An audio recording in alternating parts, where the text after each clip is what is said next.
8월, 9월까지는 증시가 조금 애매할 수도 있습니다. 하지만 너무 크게 걱정할 필요 없을 것 같고요. 우리는 지속적으로 걱정된다면 지금이라도 현금 비중 조금 만들고,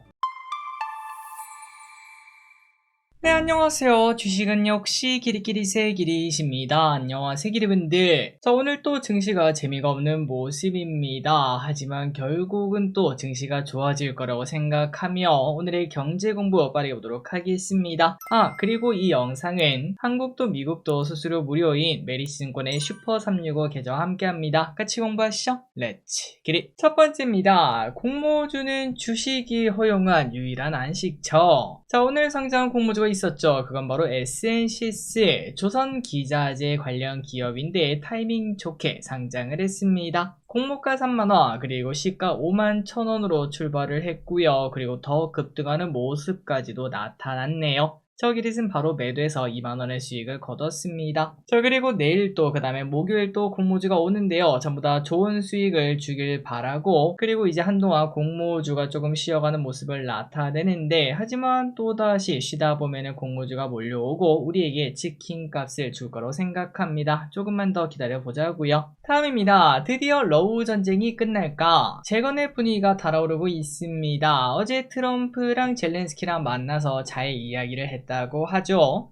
그리고 곧 푸틴과 함께하는 3자 회담 추진한다는 소식입니다. 그리고 푸틴도 트럼프와의 통화에서 2주 내 젤렌스키를 만날 준비가 되었다라고 하는데, 과연 이번에는 스무스하게 진행이 될 수 있을지. 예전에 우리가 이제 북한 김정은이랑 그 다음에 트럼프랑 얘기하는 거 보니까 이게 협상이 한 번에 다 진행되는 건 아니더라고요. 어쨌든 어느덧 3년 6개월이나 진행된 러우 전쟁, 이번에는 마침표를 찍을 수 있을지 한번 기대해 보도록 하겠습니다. 그리고 만약에 재건주에 관심이 있다면 언제 사야 될까요? 불확실할 때 사서 확실할 때 파는 거 알고 계시죠? 남들 다 살 때는 우리는 팔면서 웃으면서 빠져나오는 게 테마주 투자라는 걸 잊지 마시기 바랍니다. 다음입니다. 상상도 못한 원전의 악재. 원전에 갑자기 악재가 나왔습니다. 진짜 상상도 못한 악재가 아닌가 싶은데요. 무슨 악재인가 어제 한 기사가 나왔는데, 윤 정부 당시 체코 원전 수주를 할 때 독소 조항이 포함된 불공정 계약을 웨스팅하우스가 맺었다라는 소식이 등장을 했습니다. 도대체 이게 뭔 소린가 하고 봤더니, 앞으로 원전 수출할 때마다 원전 한 기당 9천억에 가까운 물품 용역 구매 계약을 웨스팅하우스와 맺어야 된다는 것 플러스, 그리고 또한 원전 한 기당 2,400억 원의 기술 사용료를 내야 된다, 이런 얘기도 나오더라고요. 자, 그러다 보니까 시장에서는 야, 이거 믿지는 장사 아니냐, 원전 망했다, 이렇게 말하는 사람도 있고요. 하지만 또 그 반면 빠른 진출을 위한 어쩔 수 없는 선택이었다, 이 정도까지는 뭐 가능하다, 이러한 평가로 갈리는 모습인데, 일단은 주가가 하락하는 거 보니까 투자 심리는 훼손된 게 맞는 것 같습니다. 다만 오늘 하루를 보면 하락폭이 크지만 왼쪽에 주봉을 보면은 사실 차트가 참 이쁜 모습을 나타내고 있는데요. 지속적으로 오른쪽으로 기어가고 있는데, 과연 이게 매수 기회를 줄지 아니면은 지금이라도 도망쳐야 될지 고민할 필요가 있겠네요. 다음입니다. 마침 상장한 원자력 ETF. 타이밍이 참 공교롭게도 오늘 원자력 ETF 2개가 상장을 했습니다. 솔 한국 원자력 SMR과 타이거 코리아 원자력 ETF 요 2개가 상장을 했는데요. 그런데 보통 우리가 알지 않겠습니까? 그 섹터의 ETF가 나오면은 이거 최소한 단기 고점이더라, 이러한 이야기가 있는데, 기가 막히게 악재가 나오는 모습입니다. 하지만 일단 많은 원전 투자자분들은 아직도 기회다, 지금은 기회다, 지금 줍줍해라, 이렇게 생각을 하고 계신다고 하는데요. 앞으로의 주가 흐름을 잘 받을 것 같고, 단기간은 변동성이 조금 심할 수도 있지 않겠습니까? 만약 그렇다면 ETF로 조금은 안정된 투자를 선택할 수도 있겠습니다. 일단 이 2개, 솔과 타이거가 있는데, 이 2개 중에서는 타이거가 거래대금이 훨씬 더 많더라고요. 다음입니다. 내일부터 게임스컴이 열립니다. 자, 게임스컴이 내일부터 열립니다. 참고로 게임스컴은 세계 최대 종합게임 전시회라고 불리는 곳이죠. 그만큼 게임 업계에게는 자신을 뽐내는 곳이라고 말할 수 있겠습니다. 그러다 보니까 우리나라 게임주도 관심을 받고 있는데요. 얼마 전 NC의 서프라이즈 소식 등이 나오고 있기 때문에 확실히 게임주의 분위기도 좀 바뀌고 있구나 라는 생각이 듭니다. 참고로 우리나라는 크래프톤, 펄어비스, 넷마블, 카카오게임즈, NC소프트 등이 참여를 하고 있으며, 각자의 게임을 소개한다고 합니다. 저는 뭐 지속적으로 뷰는 똑같습니다. 계속 게임즈를 긍정적으로 보며 메타버스가 개화할 때 그때 폭발적으로 오르는 시기가 분명 몇 년 내로 올 거거든요. 그때 매도하는 긴 시계열이 필요하지 않을까라는 생각을 해봅니다. 다만 종목마다 좀 분위기는 다를 수 있겠죠. 어떤 신작이 나오는지, 그 신작이 실적을 내는지 그런 부분들을 잘 조율하면서 한 곳에 몰빵보다는 분산 투자가 중요할 것 같네요.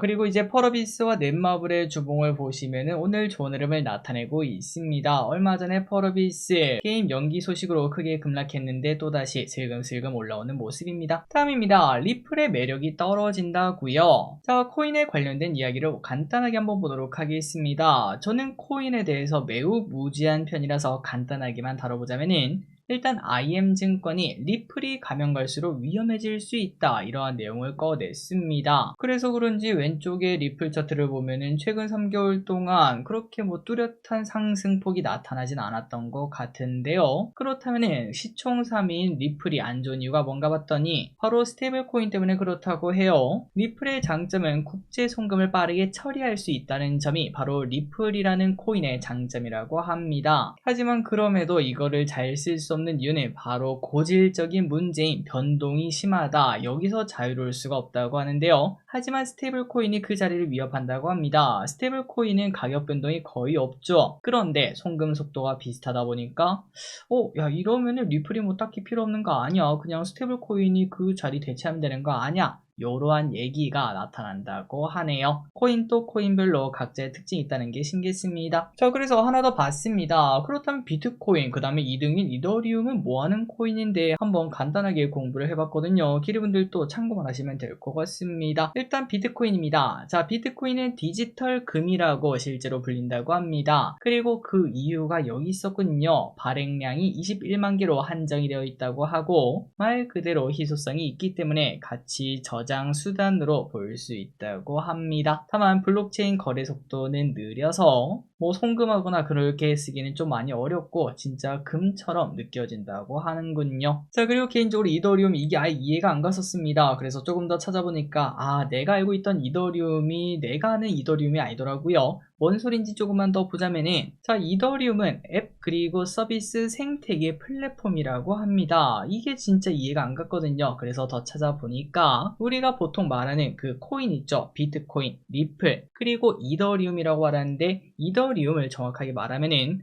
코인만 말할 때는 이더라고 말을 한다고 합니다. 그러니까 정확하게는 비트코인, 이더, 리플 이렇게 말을 해야 된다고 하고 아니 그럼 이더리움은 뭔데 하고 봤더니 이더리움은 기술과 플랫폼 이름이라고 합니다. 그리고 그 기술과 플랫폼에서 사용하는 코인 그게 바로 이더라고 하는군요. 그러니까 둘이서 뭐 뗄래야 수가 없죠. 이더리움과 이더. 그래서 편의상 다들 이더리움이라고 말을 한다고 합니다. 그래서 여기까지 한번 간단해 봤습니다. 비트코인은 그냥 금이라고 하고요. 이더리움은 이제 생태계 플랫폼을 나타내는 거고 이더는 그 안에서 사용되는 코인이며 마지막으로 리플은 송금의 장점이 있는 코인이라고 하네요. 다음입니다. 전국의 말라리아 경보. 질병관리청은 말라리아 원충이 확인되었다면서 전국의 말라리아 경보를 발령을 했습니다. 말라리아가 웬 말이냐라고 생각을 했지만 그런데 은근히 말라리아 환자가 많네요. 올해만 하더라도 373명이나 된다고 하고요. 그래서 권고사항을 보니까 모기 많은 곳 피하고요. 긴 옷 입고 다니고요. 기피제를 3시간마다 뿌리라고 합니다. 그리고 마지막으로 모기에 물렸는데 오한, 고열, 발한 이런 것들이 지속적으로 이어지면은 바로 병원으로 갈 필요가 있다고 합니다. 그리고 혹시나 이제 뭐 증시가 조금 애매하지 않겠습니까? 조금 더 하락이 이어진다면은 실제로 코스피 3000 근처까지 내려간다면은 말라리아 관련주가 또 단기간 관심을 받을 수도 있겠네요. 다음입니다. 자, 재밌는 소식을 보도록 하겠습니다. 상반기 코스피 결산을 보도록 할게요. 자, 올해 2분기 실적 발표가 끝났습니다. 그러다 보니까 볼만한 자료가 많아요. 얼마 전에는 이제 뭐 서프라이즈 냈던 기업들 그런 것도 확인했었는데 이번에는 코스피에서 돈을 가장 많이 번 기업, 영업이익을 가장 많이 번 기업이 누군지 확인해 보도록 하겠습니다. 아니 길이 뭐 당연히 삼전 아냐 라는 생각이 들었는데 그게 아니네요. 1등은 하이닉스, 작년보다 영업이익이 2배나 증가하며 상반기 실적 1등을 달렸다고 합니다. 그리고 2등은 삼전이고요. 다음으로 3등부터는 현대차, 한국전력, 기아, SK스퀘어, HD현대, 하나, LG전자, HD한국조선해양, KT, 현대모비스, 삼성물산 순으로 영업이익이 좋았다고 합니다. 하지만 그 반면 적자를 많이 낸 친구들도 있었습니다. 삼성, SDI, 롯데케미칼, SOL, LNF, 영풍, SKC, SKIT, 티웨이항공, LG리플 요 순으로 적자가 컸다고 하는데요. 그래서 일단 적자가 많은 곳을 보면은 2차전지와 화학 쪽이 좀 안 좋구나 라는 걸 느낄 수 있고, 그리고 여기서 한 가지 더 볼 점이 있다면 바로 이겁니다. 돈을 많이 버는 기업과 시가총액, 왼쪽은 시가총액 순위거든요. 시가총액 순위는 비례하지 않다는 걸 느낄 수 있어요. 그러니까 사실 기업의 가장 좋은 동목은 돈 많이 버는 거 아니겠습니까? 하지만 실제로 돈을 이렇게 많이 번다고 하더라도 시가총액 1등부터 10위 안에 들어있는 기업들은 그렇게 많지 않다는 걸 확인할 수 있죠. 그 말인즉슨